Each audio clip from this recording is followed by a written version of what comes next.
샬롬, 목적이 이끄는 삶 세 번째 시간입니다. 오늘도 함께 하시는 귀한 성도님들에게 하나님의 사랑이 풍성하게 임하시기를 축복합니다.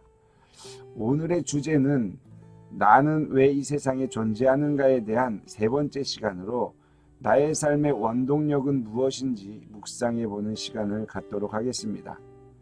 모든 사람은 무엇인가에 이끌려 살아가고 있습니다.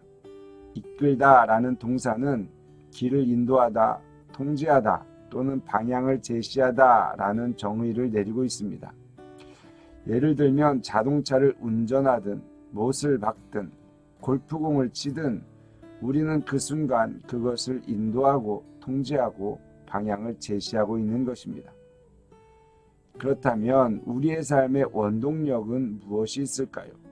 사실 수백 가지의 상황, 가치 그리고 감정이 우리의 삶을 이끌 수 있습니다.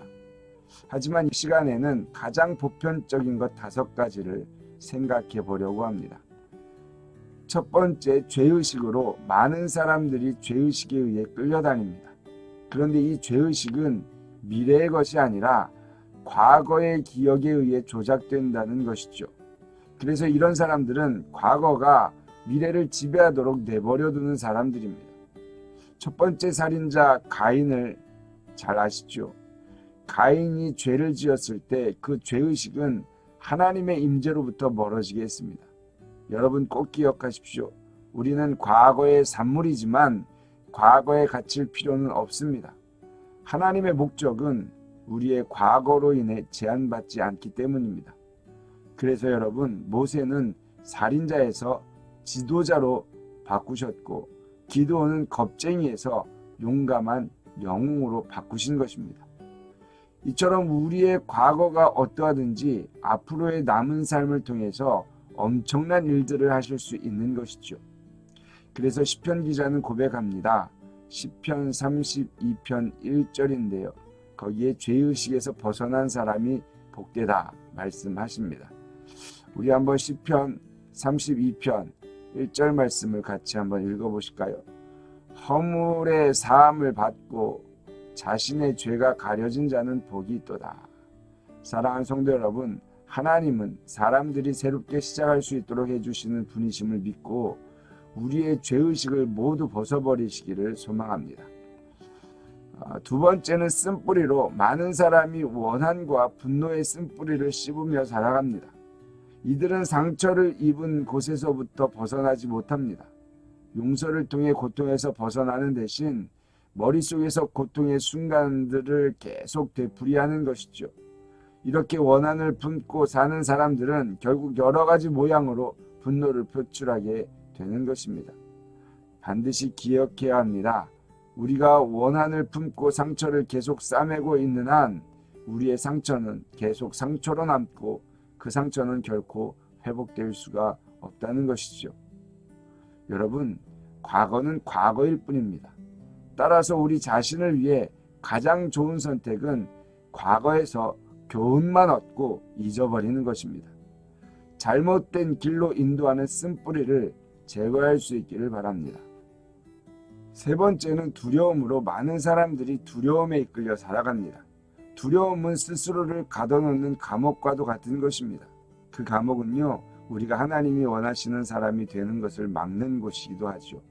그렇기 때문에 우리는 믿음과 사랑이라는 무기로 반드시 싸워서 이겨야 합니다.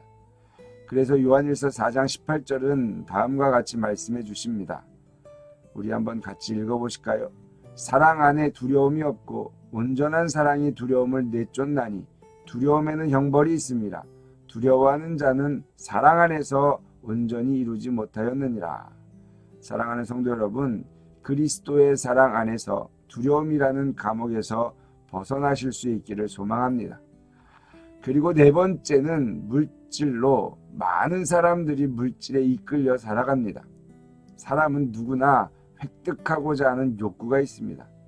특별히 더 많이 가지면 행복해지고 더 중요한 사람이 되며 더 안전할 것이라는 그릇된 생각을 하는 사람들이 많다는 것이죠.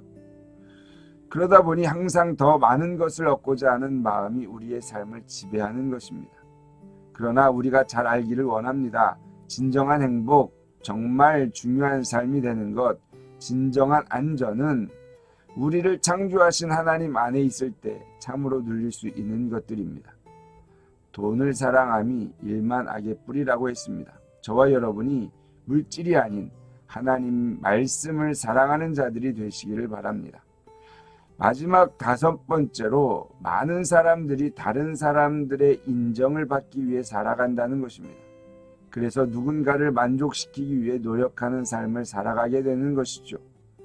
인정받고 사는 것 참으로 좋은 일이지만 그것이 삶의 목적이 되어서는 안 된다는 것입니다. 이는 우리의 삶을 향한 하나님의 목적을 놓치게 만드는 길이 됩니다. 이 외에도 여러 가지 우리의 삶을 이끄는 다른 힘들이 있지만 모두 막다른 골목으로 인도하는 것과 같습니다. 고린도전서 9장에서 보시면 사도 바울은 나의 다름질하기를 향방 없는 것 같이 아니하고 싸우기를 허공에 치는 것 같이 아니한다고 했습니다. 저와 여러분도 인정받고자 하는 썩을 면류관을 위해 달리지 마시고 하나님께서 주시는 승리의 면류관을 받기 위해 목적이 이끄는 삶을 살아가시는 성도님들이 되시기를 바랍니다. 그렇다면 목적이 이끄는 삶을 살 때 따라오는 유익이 무엇이 있을까요? 5가지인데 우리 한 가지씩 소개해드리고 마치겠습니다. 첫 번째는, 목적을 아는 것은 삶의 의미를 부여해준다. 그렇습니다. 목적을 알 때 삶의 의미를 깨닫게 되는 것입니다. 두 번째는요, 목적을 알면 우리의 삶은 단순해진다. 목적 아닌 것들을 가지치기 하게 될 수 있기 때문에 그렇습니다. 세 번째는요, 목적을 알면 초점을 맞춘 삶을 살게 된다. 네, 표대가 있기 때문에 분산되지 않는 초점을 맞춘 삶을 살 수가 있습니다. 네 번째는, 목적을 알 때 삶의 동기가 유발된다. 그렇죠? 그 목적을 향해서 열심히 살아갈 마음이 생기는 것입니다. 5번째, 목적을 알므로써 영생을 준비할 수 있다. 우리의 최후에 가야 할 그 자리는 영원한 생명의 자리이기 때문에 그것을 알기에 준비하게 되는 것입니다. 저와 여러분들이 이 목적을 통해서 얻는 유익들을 기억하셔서 날마다 승리하는 삶이 되기를 소망합니다. 마지막 적용을 위한 질문입니다. 내 주변의 사람들은 내 삶의 원동력을 무엇이라고 말할까요? 내가 지금 어디에 목적을 두고 살아가고 있는지, 주변 사람들은 나를 어떻게 보는지를 한번 생각해 보시고요. 그리고 나는 진정 어떤 사람이 되고 싶은가? 여러분, 어떤 목적을 가지고 살고 싶습니까? 생각해 보시고 마음 가운데 정리해 보시기를 바랍니다. 오늘도 함께 해주셔서 감사합니다.